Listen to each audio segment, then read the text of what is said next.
AI ပေါ့ AI solution အခု hype cycle ရောက်နေပြီပေါ့အခုတော်တော်များ AI startup တွေ solution တွေအမိုလိုပေါက်နေကြတာပေါ့ဆိုတော့ AI နေရာမှာဘယ်လိုမျိုး use cases တွေကိုကြိုက်မိလဲ ကျွန်တော်ကAI နဲ့ပတ်သက်ရင်ကျွန်တော် daily life မှာတော်တော်ကိုအဲ့ဒီကောင် rely လုပ်တာတော်တော်ကို rely လုပ်တာကျွန်တော် email ပြန်လဲ AI နဲ့ပြန်ရေးတယ်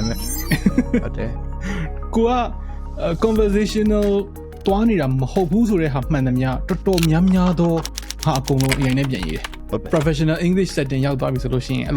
လိုပဲကြုံတယ်ဟုတ်နော်ဟုတ်တယ်အဲ့လိုပဲကြုံမှာရအောင်အဓိကကျွန်တော်သုံးတာ learning မှာသုံးပြတယ် learning ကဥမာအရန်ကိုအသစ်ဖြစ်နေတဲ့ field တစ်ခုတွေကျွန်တော်ဝင်တော့မယ်ပေါ့နော် okay ဒါနဲ့ပတ်သက်ပြီးတော့ငါဘာသိထားတဲ့လဲဒါနဲ့ပတ်သက်ပြီးတော့ငါဘာတွေရှာဖတ်တဲ့လဲဒါနဲ့ပတ်သက်ပြီးတော့အကြီးဆုံး misconception တွေကဘာတွေလဲ pitfall တွေကဘာတွေလဲအဲ့လိုကျွန်တော်အရင်မေးလိုက်တယ်တခုခုလေ့လာတော့မယ်ဆိုလို့ရှိရင်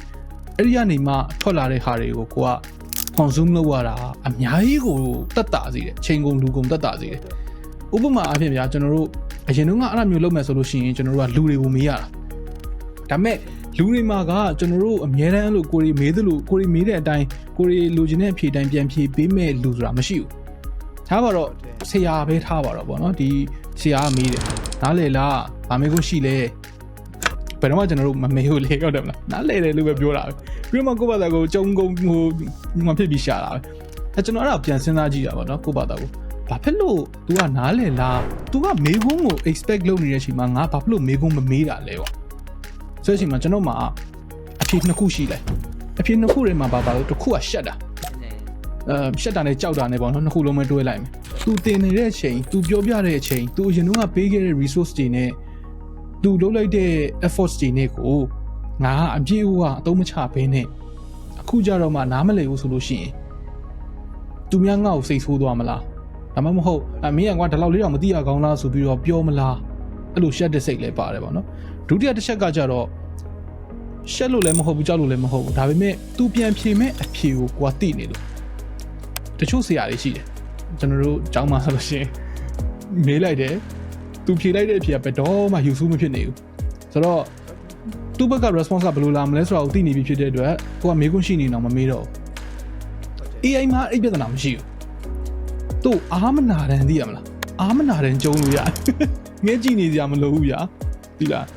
မင်းဒါမသိရကောင်းလားဆိုပြီးတော့လှောင်မဲ့ကောင်လည်းမဟုတ်ဘူးအမြဲတမ်း friendly ဖြစ်လေးနဲ့သွားမှာဆိုတော့တခုခုကို learn လုပ်ရတဲ့နေရာမှာအရန်ကိုကောင်းတယ်ကျွန်တော်ကအရင်တုန်းက creative ဘိုင်းမှာတော့ကျွန်တော်တိတ်မသုံးဘူးကျွန်တော်က video ရေးလို့ရှိရင်ကျွန်တော် video တွေလုပ်လို့ရှိရင်ကျွန်တော် script ရေးတယ်ဆိုတော့တကယ်တမ်းကျွန်တော်လုပ်ချင်တယ်ဆိုလို့ရှိရင်အဲ့ဒီ script ရေးတဲ့အပိုင်းမှာလည်း AI ကိုသုံးချလို့ရတယ်ပေါ့နော်ဒါပေမဲ့ဘာဖြစ်လဲဆိုတော့သူ့ရဲ့ frame ကအရန်တော့ robotic ဖြစ်နေသေးတယ်လို့ကျွန်တော်ခံစားမိတယ်ကိုခေါင်းထဲမှာစိတ်အပိုင်းအပြည့်အဝမဖြစ်သေးတဲ့ဘယ်လိုခေါ်မလဲတစုတစည်းတည်းမဖြစ်သေးတဲ့ thought process တစ်ခုမှာတော့ကျွန်တော်သုံးတယ်ပြန့်ကျဲနေကျွန်တော်ခေါင်းထဲမှာအဲ့လိုမျိုးပြန့်ကျဲနေတယ် okay ဒီဟာရေးရှိတယ်အဲ့နဲ့ပတ်သက်ပြီးဘာလုပ်လို့ရမလဲမေးလိုက်တယ်အဲ့ဒီထဲမှာမှသူ့ revise လုပ်ရင်နဲ့ idea တစ်ခုခုထွက်လာတာမျိုးရှိတယ်